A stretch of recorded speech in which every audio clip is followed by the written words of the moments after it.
नमस्कार। आज आम अष्टम श्रेणी परिमिति प्रथम अध्याय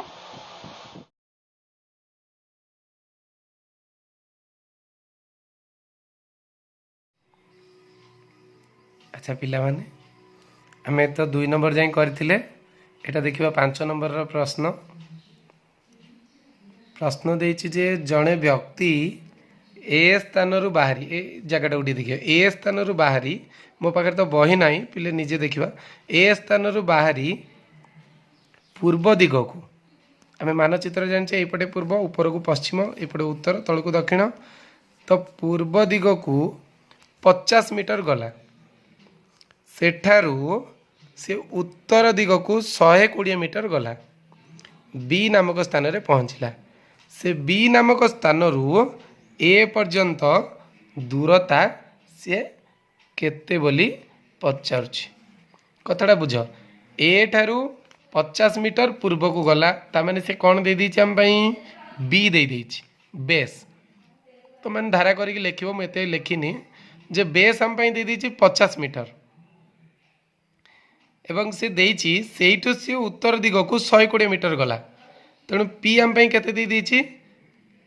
पी है 120 मीटर एच काढ़िया को कही कारण आम आगुरी सूत्र पढ़ीचे H square is equal to P square plus B square तेणु एच काढ़िया को कही ताले कौन हम पी रो स्क्वायर प्लस बी रो स्क्वायर पी माने केते 120 रो स्क्वायर प्लस 50 रो स्क्वायर अर्थात 120 12 रो वर्ग है 144 गोटे शून्य रो 2टा शून्य सेमती 5 रो 25 गोटे शून्य रो 2टा शून्य एबे एटा मिसई देले केते हबो 5 25 1 6 9 169 2टा शून्य तो 169 रो वर्गमूल है 13 2टा शून्य रो गोटे शून्य एटा सहज वर्गमूल प्रणाली तो आमको एच केते मिल जाइछि 130 अर्थात बी ठारू ए रो दूरता केते 130 अर्थात कर्ण है 130 ए बेले आ गोटे प्रश्न रही देखिबा प्रश्नटा है ये देखा 120 मीटर उच्च गोटे ताल गछ झड़े नई पड़ू तार अग्रभाग से ही गचर मूल ठारू 12 मीटर दूर रे अवस्थित एक स्तंभर अग्रभाग को स्पर्श कला स्तंभटीर उच्चता निर्णय कर पे ये भी सिंपल दे देछि देख ताल गचर दैर्घ्य केते देछि 20 मीटर ये देख चित्र देखिले बुझी परिबा ताल गचर दैर्घ्य 20 मीटर से ताल गछ कौन है झड़े नई पड़ा नई पड़ा द्वारा यहाँ गछटा थिला एमती नई जाइए अर्थात से कर्ण दे देछि आम केते 20 मीटर भूमि ठारू 12 मीटर दूर रे थिबा एक स्तंभ से स्तंभ को जाइकी से एमती आउजी होइकी रहीगला बुझीपार पिले माने स्तंभ रे जाइकी रहीगला लगे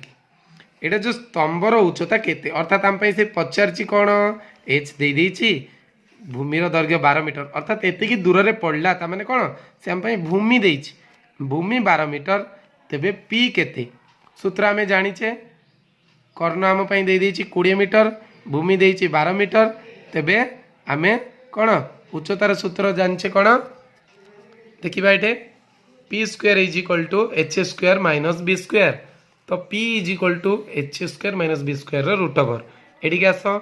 एच माने केते 20 20 वर्ग केते 400 मु सीधा सड़क कर देछि बी बी देछि केते हम 12 मीटर तो 12 वर्ग है 144 तो दीटा जाक फेड़ी देले केते हबो 256 तेणु पी है केते 256 रूट ओवर 16 मीटर अर्थात ये जो आमे देखी स्तंभर उच्चताटा केते हबो 16 मीटर।